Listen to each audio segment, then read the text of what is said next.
दोस्तों नमस्कार।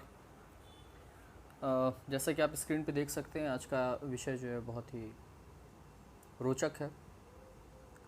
Being the teacher of English, I have heard this question many a times in fact, where students come to me and they ask कि sir हम English कितने दिन में सीख सकते हैं। If you want to attend your coaching, how much time will it take me to learn this language. हम कितने दिनों में इस लायक हो जाएंगे कि हम इंग्लिश लैंग्वेज का सही तरीके से इस्तेमाल कर सकें, बोल सकें, लिख सकें, अपनी बात को स्पष्टता से रख सकें। और उनका ये जो सवाल है वो लाजमी भी है। हर व्यक्ति को इस बात का अधिकार होता है कि वो जाने कि अगर किसी के पास वो जा रहा है तो और अपना समय का निवेश कर रहा है, पैसों का निवेश कर रहा है, तो जो भी चीज़ वो पाने की वजह से जा रहा है या जिसकी अपेक्षा है उसे, उसको हासिल करने में उसे कितना समय लगेगा। ये बात लगभग वैसी ही है जैसे जब हम बीमार होते हैं तो किसी डॉक्टर के पास जाते हैं, और जब थोड़ी सी उस डॉक्टर पे विशेष रूप से जब हमें डाउट होता है, तब ऐसी कंडीशन में जब हम उस डॉक्टर से परिचित नहीं हैं, या फिर दूसरी कंडीशन ये होती है कि हमें खुद पर ही डाउट होता है। तो इन दोनों ही कंडीशन में अक्सर ऐसा देखा गया है कि हम लोग डॉक्टर से भी सवाल पूछते हैं कि डॉक्टर साहब कितने दिन में ठीक हो जाएंगे, या दवाई तो हम ले रहे हैं जो आप कह रहे हैं, बट चलने फिरने लायक हम कब तक हो जाएंगे। ये जो भी व्यक्ति हमारे साथ गया है वो चलने फिरने लायक कब तक हो जाएगा। तो वैसा ही कुछ ये सवाल है जो मुझे लगता है लगभग हर इंग्लिश टीचर कभी ना कभी किसी न किसी स्टूडेंट से सुनता ही होगा। तो आज मैंने डिसाइड किया है कि आपके इस सवाल का मैं जवाब दूंगा ऑनेस्टली। ऑनेस्टली वर्ड मैंने इसलिए यूज़ किया है क्योंकि आज के इस ज़माने में जहाँ पर एजुकेशन भी जो है वो एक प्रकार की वस्तु बन के रह गई है। वस्तु in the sense that most of the people are trying to sell it, even if we have heard this dictum many times that knowledge can neither be sold nor bought. जो शिक्षा है उसको ना तो बेचा जा सकता है और ना ही खरीदा जा सकता है।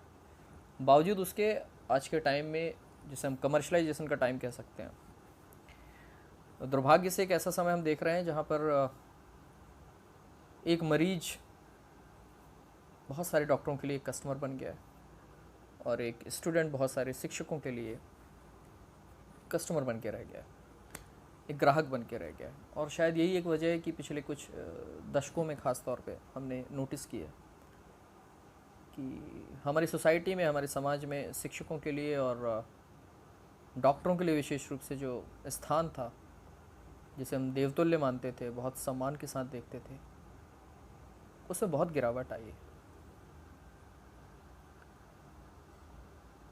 तो मैं ये जो बात कह रहा हूँ इसलिए कह रहा हूँ इंग्लिश के संदर्भ में, क्योंकि मैंने भी ऐसे बहुत सारे एडवर्टीज़मेंट देखे हैं, और आई एम श्योर कि आपने भी ऐसे बहुत सारे एडवर्टीज़मेंट देखे होंगे जहाँ पर कुछ लोग इस बात का क्लेम करते हैं कि we can teach you English within 30 days. हम आपको 30 दिनों में इंग्लिश सिखा सकते हैं, या आप 30 दिन में इंग्लिश बोलना सीख जाएंगे।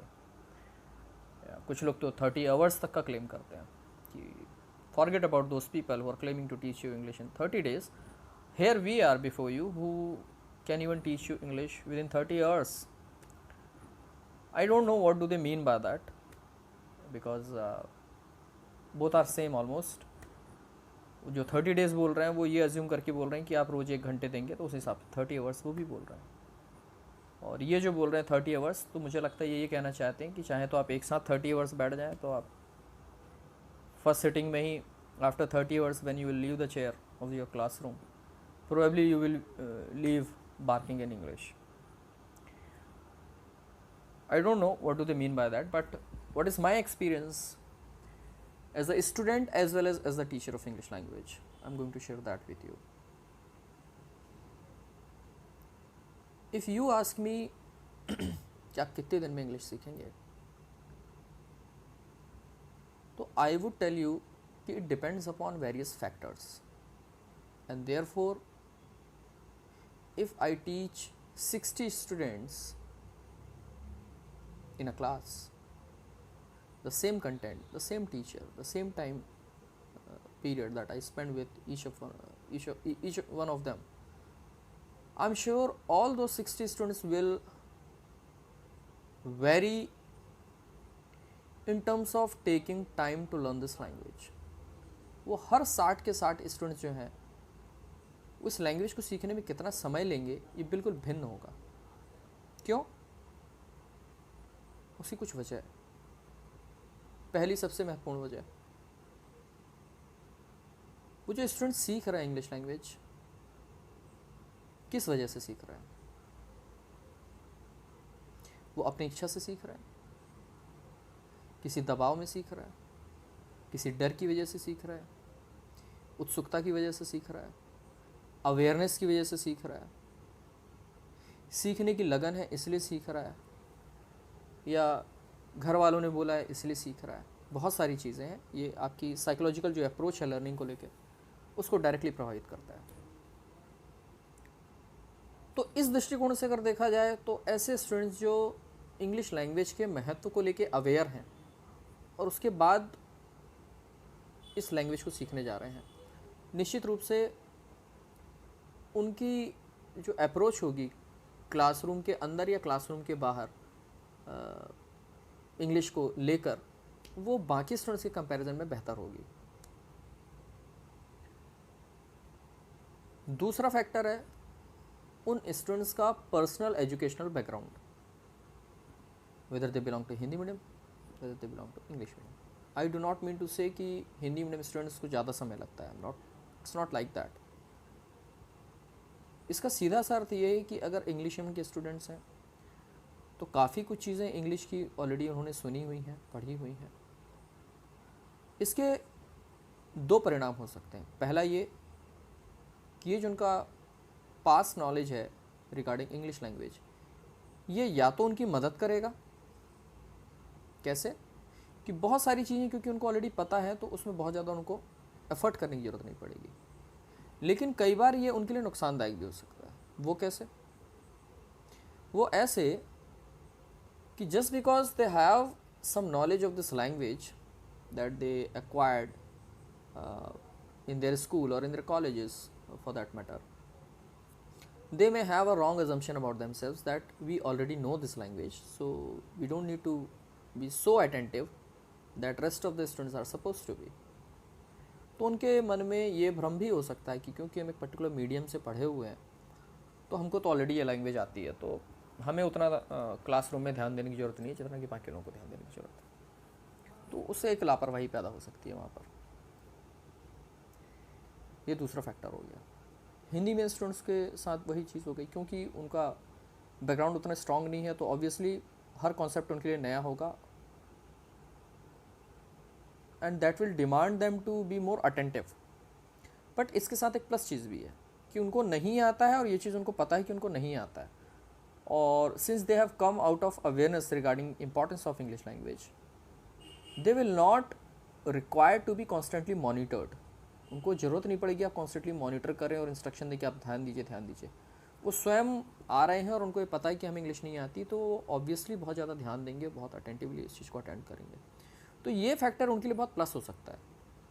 और मेरा पर्सनल एक्सपीरियंस है कि जहाँ तक ग्रामेटिकल नॉलेज का सवाल है, मैंने ऐसे बहुत सारे हिंदी मीडियम स्टूडेंट्स को देखा है जिनकी ग्रामर में कमांड बहुत शानदार होती है, और उसकी सबसे बड़ी वजह यही है कि जब वो सीखते हैं तो उनका ध्यान बिल्कुल एकाग्र होता है और हर चीज़ को वो इस तरीके से सीखना चाहते हैं कि दोबारा कभी उनको उसके बारे में कोई सवाल ना करना पड़े. तो एक फैक्टर तो ये हो गया कि आपका बैकग्राउंड क्या है. दूसरा, आपका पारिवारिक परिवेश कैसा है. What kind of environment that you live in, particularly your family, your neighbourhood. ये किस दृष्टिकोण से महत्वपूर्ण है? ये ऐसे महत्वपूर्ण है कि जो भाषा आपके परिवार में, आपके परिवेश में आमतौर पर प्रयोग में ली जाती है या लाई जाती है, उस भाषा के प्रति ज्ञान को ग्रहण करना स्वाभाविक रूप से उस व्यक्ति के लिए आसान हो जाता है, क्योंकि वो लोगों को बोलते हुए, उसका प्रयोग करते हुए देख रहा है, ऑब्जर्व कर रहा है, सुन रहा है. तो बहुत सारी चीज़ें effortlessly that person will learn just by making observation. And in addition to that, since there are number of people using this language, whenever this learner has any problem related to understanding any word or understanding any expression, that person is blessed with a number of teachers, natural teachers. वो किसी से व्यक्ति से पूछ सकता है कि यार ये आपने जो बोला इसका अर्थ क्या है, और वो व्यक्ति उसको समझा देगा. तो उसकी लर्निंग प्रोसेस जो है वो कंपैरेटिवली थोड़ी आसान हो जाती है. तीसरी महत्वपूर्ण बात, क्योंकि वो उस परिवेश से आ रहा है तो जितना नॉलेज वो गेन कर रहा है वो तुरंत उसको अप्लाई कर सकता है वहाँ पर. क्योंकि लर्नर्स के साथ एक दूसरी बड़ी प्रॉब्लम होती है कि वो सीख तो रहे हैं लेकिन उनके पास प्रैक्टिस करने के लिए लोग नहीं मिल रहे हैं, वैसा परिवेश नहीं मिल रहा है. तो ऐसे वातावरण को बिलोंग करने वाले लोग जहाँ पर इंग्लिश लैंग्वेज का इस्तेमाल ऑलरेडी कुछ लोगों के द्वारा किया जा रहा है, उनके लिए बहुत आसान हो जाता है कि वो क्लासरूम में कुछ सीख के आएँ और यहाँ पे आके प्रैक्टिस करें. और इससे जो भी लैंग्वेज में जो भी चीज़ें वो सीखते जा रहे हैं उसको अपनी परमानेंट मेमोरी में सेव करना ऐसे स्टूडेंट्स के लिए, लर्नर्स के लिए आसान होता है. चौथी बात, प्रैक्टिस की मैं बात कर रहा हूँ कि एक बात तो होती है क्लास में सिखाना और दूसरी बात होती है प्रैक्टिस. कि क्लास में जो भी चीज़ें आपने सीखी हैं, क्या आप क्लास के अलावा उसकी प्रैक्टिस कर रहे हैं. और प्रैक्टिस कई प्रकार से हो सकती है. शुरू में आप सेंटेंस बनाना सीखते हैं, उसके बाद आपका फोकस वोकैबुलरी इंप्रूवमेंट में हो सकता है. तो कुछ चीज़ें तो आपके टीचर्स खुद ही बताते हैं, बट जो चीज़ें वो बताते हैं वो केवल आपको समझाने के लिए बताते हैं.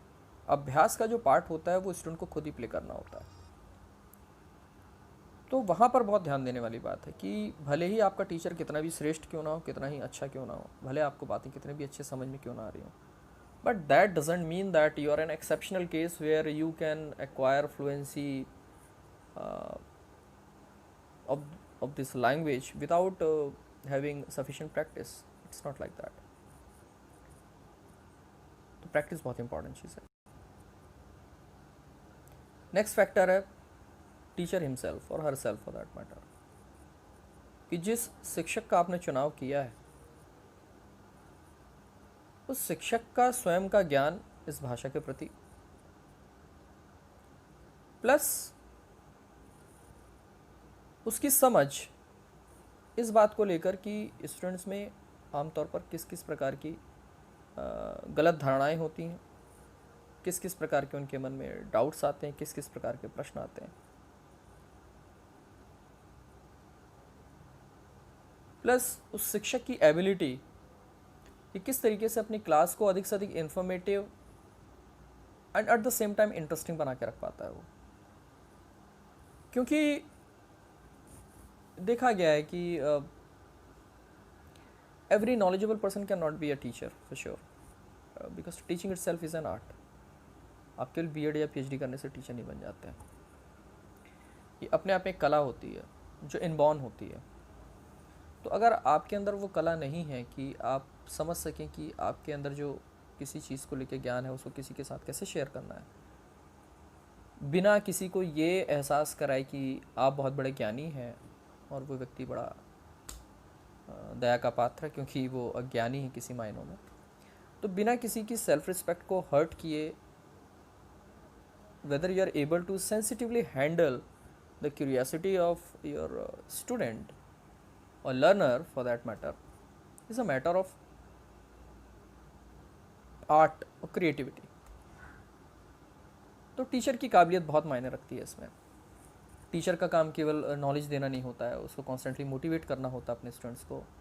जहाँ एक तरफ टीचर को समझाना होता है स्टूडेंट्स को कि गलतियाँ बार बार ना हो, उनकी पुनरावृत्ति ना हो, वहीं दूसरी तरफ टीचर का एक विरोधाभासी रोल भी होता है कि a teacher has to constantly tell his students और हर students for that matter to keep practicing without being afraid of committing mistakes. तो जो ये हमने एक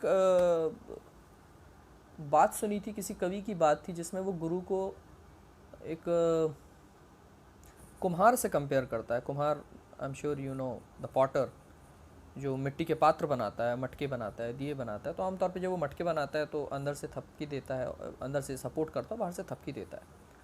तो teacher has to be like that कि एक तरफ थपकी दे के बाहर से उसके मिस्टेक भी पॉइंट आउट करना है समय समय पर, और वहीं अंदर से सपोर्ट करते हुए, अफेक्शनेटली डील करते हुए उसको अपने स्टूडेंट्स को एनकरेज भी करना है कि बेटा हो जाना स्वाभाविक बात है, इसमें बहुत घबराने की ज़रूरत नहीं है। क्योंकि गलती के डर की वजह से अगर आप प्रैक्टिस बंद कर देंगे, लोगों के सामने बोलना बंद कर देंगे, तो फिर वो आप उसका सही तरीके से कभी प्रयोग नहीं कर पाएंगे। तो ये कुछ महत्वपूर्ण बातें जो बहुत ज़रूरी हैं जानना, इस बात को जानने के लिए कि किसी व्यक्ति को कितना समय लगेगा इस लैंग्वेज को सीखने में। इसके बाद जो बारी आती है वो कुछ टेक्निकल चीज़ों की आती है, जैसे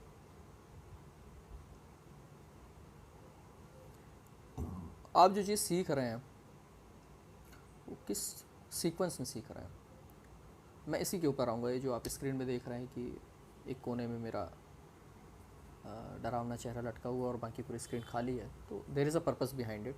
just coming to that point, किस सीक्वेंस में आप सीख रहे हैं और आप सही सीक्वेंस में सीख रहे हैं नहीं सीख रहे हैं, किस तरीके से आप सीख रहे हैं, जिस तरीके से आप सीख रहे हैं वो तरीका सही है नहीं है। क्योंकि जब आप लैंग्वेज को सीख रहे हैं तो आपका उद्देश्य क्या है? आपका उद्देश्य क्या ट्रांसलेशन करना है, या आपका उद्देश्य इंग्लिश लैंग्वेज को उसी तरीके से सहजतापूर्वक प्रयोग कर पाना है जिस प्रकार से आप अपनी मातृभाषा का प्रयोग करते हैं, हिंदी का प्रयोग करते हैं। तो अगर आपका उद्देश्य इस तरीके की इंग्लिश सीखना है जिसका प्रयोग आप सहजता से कर पाएँ और पूरे आत्मविश्वास के साथ कर पाएँ, बिल्कुल उसी तरीके से जैसे आप अपनी मदर टंग का प्रयोग करते हैं, तो there you have to adopt a systematic strategy. like the first of all, what you need to learn is making all types of simple sentences.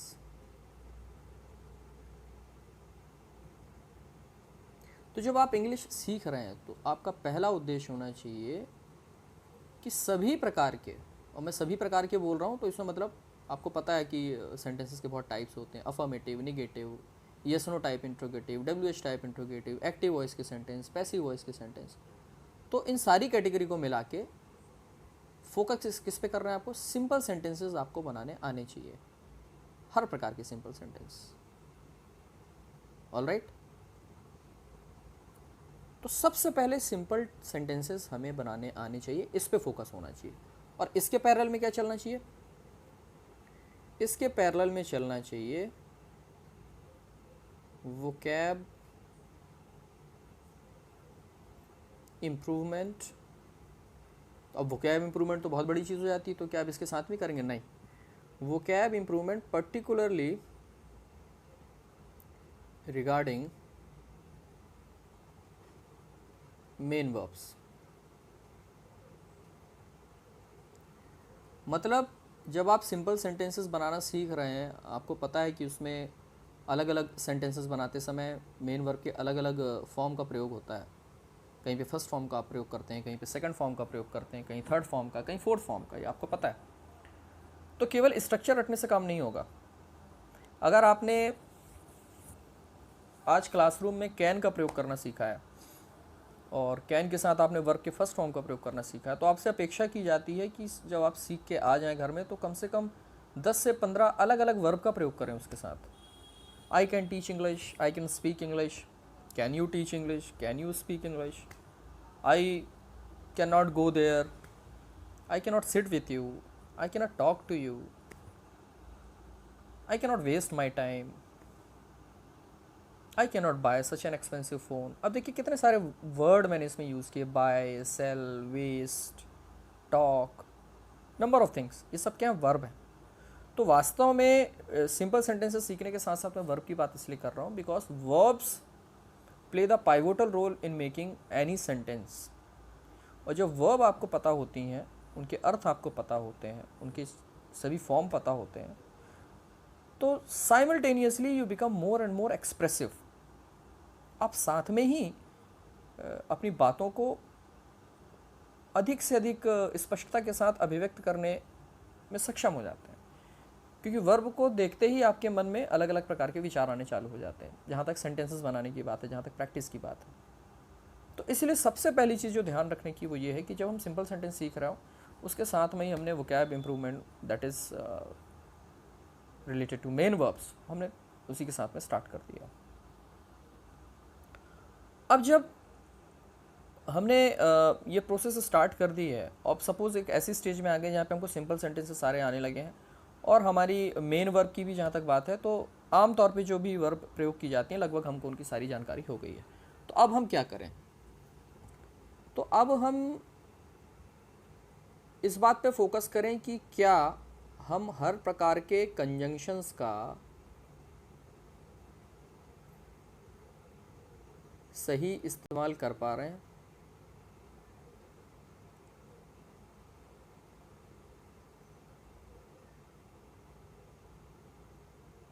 Conjunctions and prepositions. Conjunctions आपको पता है क्या होते हैं? ऐसे वर्ड जिनका प्रयोग हम दो सिंपल सेंटेंसेस को कंबाइन करने के लिए करते हैं। फॉर एग्जाम्पल, मैं एक सेंटेंस बोलना चाहता हूँ कि वो लड़का बहुत अच्छा है, और फिर उसी बच्चे के लिए मैं बोल रहा हूँ कि वो बहुत आलसी है। तो थोड़ी सी कुछ अजीब सी बात हो गई। तो अगर इसको मैं कंबाइन करके बोलना चाहूँ तो मैं क्या बोलूँगा? हालांकि लड़का बहुत अच्छा है लेकिन बहुत आलसी है। ये हो गया एक ऐसा सेंटेंस जिसमें मैंने कंजंक्शन का प्रयोग किया है, जिसको आप हालांकि बोलते हैं हिंदी में। तो मैं कैसे बोलूँगा इसको? Although that child is very good yet he is very lazy. ठीक है। तो इस प्रकार से जो अलग अलग कंजंक्शन हम प्रयोग करते हैं, although, however, but, while, whereas, if and so on, बहुत सारे कंजंक्शंस होते हैं जिनका प्रयोग हम सेंटेंस को कंबाइन करने के लिए करते हैं।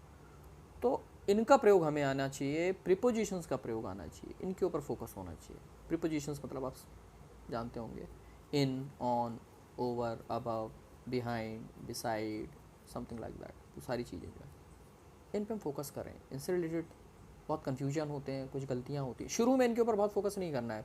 सिंपल सेंटेंस बनाएंगे तब भी आपको प्रीपोजिशन का यूज़ करना होगा, बट उस समय प्रीपोजिशनल अगर मिस्टेक हो रही है तो बहुत ज़्यादा घबराने की जरूरत नहीं है, क्योंकि प्रीपोजिशन से रिलेटेड जो डाउट्स हैं they take time to disappear. तो don't worry much about them कि इनकी जगह इनटू हो गया या ऑन की जगह कुछ और आपने लगा दिया, तो उस समय बहुत ज़्यादा घबराने की ज़रूरत नहीं। हाँ, कोशिश करें कि उसको हम समझते हुए करें, क्योंकि प्रीपोजिशन मूलतः आप प्रैक्टिस से ही सीख पाएंगे। कहीं कहीं पे आपको वजह दी जा सकती है कि यहाँ पे ऑन क्यों लगाना है या एट क्यों लगाना है, बट हर जगह आप उस चीज़ को नहीं बता सकते हैं। तो it's more a matter of practice then of logical explanation. But निश्चित रूप से जब सिंपल सेंटेंसेस आने लगे हैं और वर्ब्स पे आपकी कमांड एटलीस्ट एवरेज हो चुकी है, then you must shift your focus on the correct usage of conjunctions and prepositions. और जब ये चीज़ें चलनी प्रारंभ हो जाएंगी तो you will be able to read any article, any essay. तो it's time to cultivate the habit of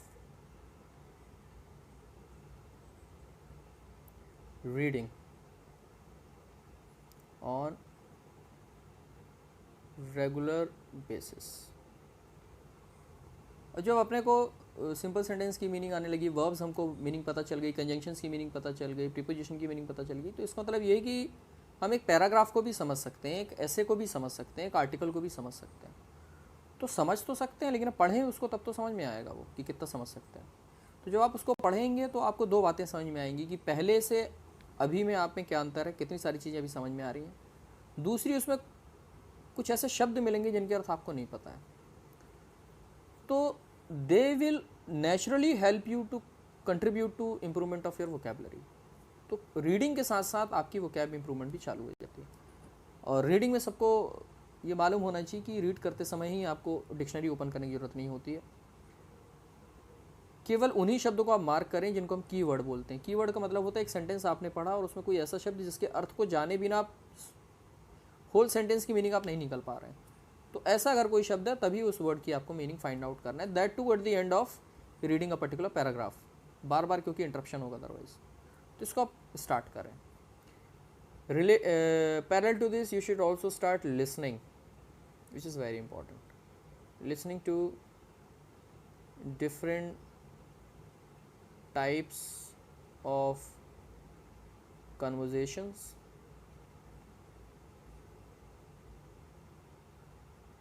group discussions,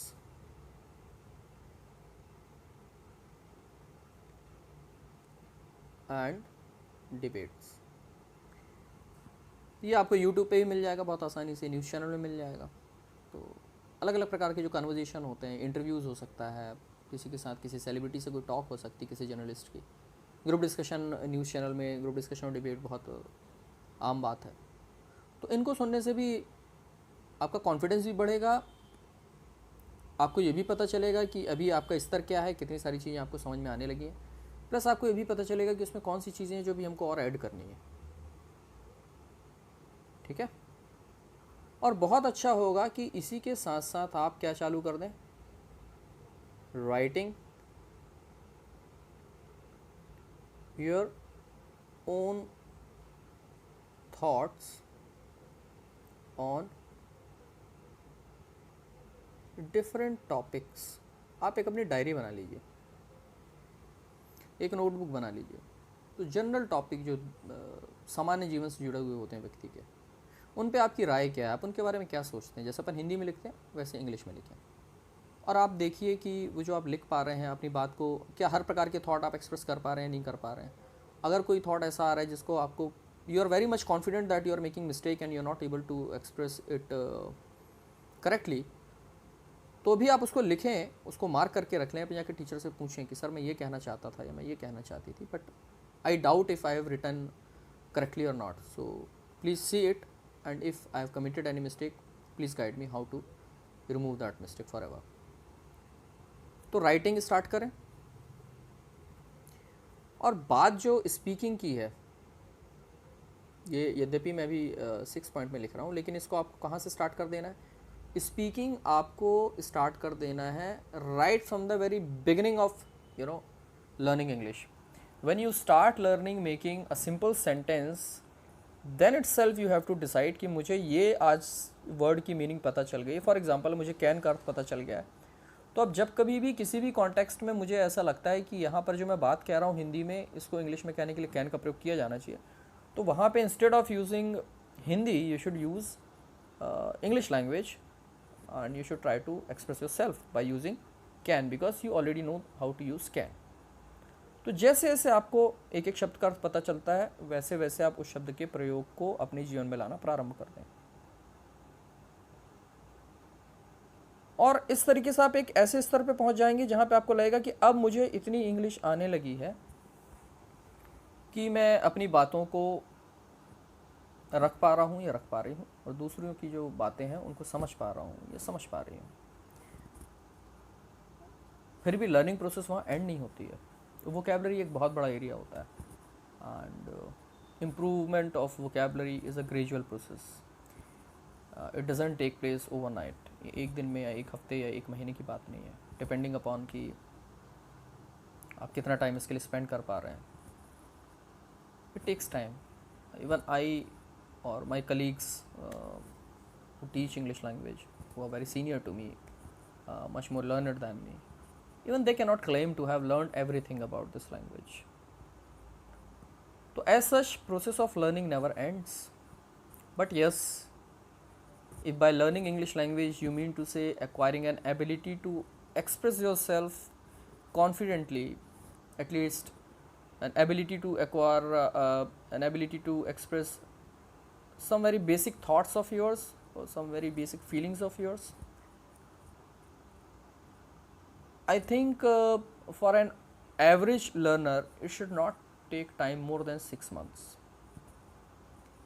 6 महीने में एक व्यक्ति जो है वो किसी व्यक्ति से कन्वर्जेशन करने लायक आराम से हो जाता है। और वो 6 महीने इसलिए बोल रहा हूँ क्योंकि शुरू के 1 से 1.5 महीने तो आपको सेंटेंस स्ट्रक्चर, बेसिक सेंटेंसेस सीखने में लग जाते हैं। फिर नेक्स्ट 1 से 1.5 महीने कंजंक्शंस का यूज़ करने में लग जाते हैं। फिर जो जनरल यूज़ ऑफ प्रीपोजिशंस होता है उसमें लगता है। फिर कुछ समय आपको थोड़ी सी सामान्य वोकैब को इम्प्रूव करने में लगता है। फिर प्रैक्टिस करते करते करते करते आपके अंदर थोड़ी सी कॉन्फिडेंस आता है और आप अननोन व्यक्ति से भी अपनी बात कहने के लायक हो जाते हैं। तो it should not take more than 6 months, but it may take more than that depending upon the situation और सर्कमस्टेंसेज ऑफ एन इंडिविजुअल। तो उसमें भी घबराने की बात नहीं। जीवन इतना निकल जाता है लोगों का बिना कुछ किए। तो अगर एक महत्वपूर्ण भाषा का ज्ञान अर्जित करने में आपको इवन 1 साल का भी समय लग रहा है तो I don't think it's a bad deal. अगर 1 साल में भी आपने वो एबिलिटी एक्वायर कर ली है जहाँ आप दूसरों की बातों को समझ पा रहे हैं, अपनी बातों को पब्लिक में रख पा रहे हैं, तो मुझे लगता है कि आपने बहुत बड़ा अचीवमेंट हासिल कर लिया है। तो you should not worry much about that. But ये बात ज़रूर है कि you should not fall victim to the trap of these people who misguide you or befool you by telling you कि they can teach you English in 30 days or 30 hours or 15 days or 50 years. They're absolutely lying. They just want to create a temptation within you and somehow they just want to get money from you. That's it. उनका concern केवल उनकी fees है, that's it. क्योंकि उनका संबंध पढ़ाने से है, उनका संबंध सिखाने से नहीं है। और सिखाना और पढ़ाना दो अलग चीज़ होती है। सारे स्ट्रक्चर कोई भी टीचर आपको चुटकियों में बता सकता है, लेकिन वो बताना और उसको आके ब्रेन में कुछ इस तरीके से फिट करना है कि आप उसका प्रयोग कर पाएँ, दो बिल्कुल अलग अलग चीज़ें होती हैं। सिखाने में एक टीचर को अपने आप को पूरा पूरा इन्वेस्ट करना होता है आपके अंदर, एक बच्चे की साइकोलॉजी को समझते हुए, उसके नेचर को समझते हुए बहुत सारी चीज़ें तैयार करनी होती हैं। So it takes time. तो इस तरीके के प्रलोभन में ना आए, इस तरीके की गुमराह करने वाले लोगों से थोड़ी बचें। इस तरीके के लोगों को आप ढूंढने का प्रयास करें जो सीधे हों, सरल हों, सच्चे हों। यद्यपि ऐसे लोग थोड़ी सी स्पष्टवादी होंगे तो उनके साथ थोड़ी अनुशासन में चलना पड़ेगा, लेकिन लाभ आपको उनसे मिलेगा, ये बात पक्की। तो आज का ये जो मैंने लेसन बनाया था कि क्या ये संभव है, क्या हम इंग्लिश कितने दिनों में सीख सकते हैं, आई होप कि आपको कुछ आइडिया मिला हो इससे। और इसी तरीके के कुछ अलग अलग टॉपिक के ऊपर मैं अपनी राय समय समय पर रखता रहूँगा। आई होप इससे आपको कुछ लाभ हुआ हो। इस वीडियो में मेरे द्वारा शेयर की गई किसी बात से संबंधित कोई आपकी क्यूरियोसिटी हो तो आप उसे भी रख सकते हैं। अगर वो मुझे जेन्युइन लगेगी, रिस्पॉन्ड करने लायक लगेगी, तो मैं बहुत जल्दी उसके ऊपर भी अपना कमेंट क्या है, मेरी राय क्या है, उसको लेकर आपके सामने हाजिर हूँगा। फ़िलहाल आज के लिए इतना ही। अपना ध्यान रखें, अपनों का ध्यान रखें। Take care.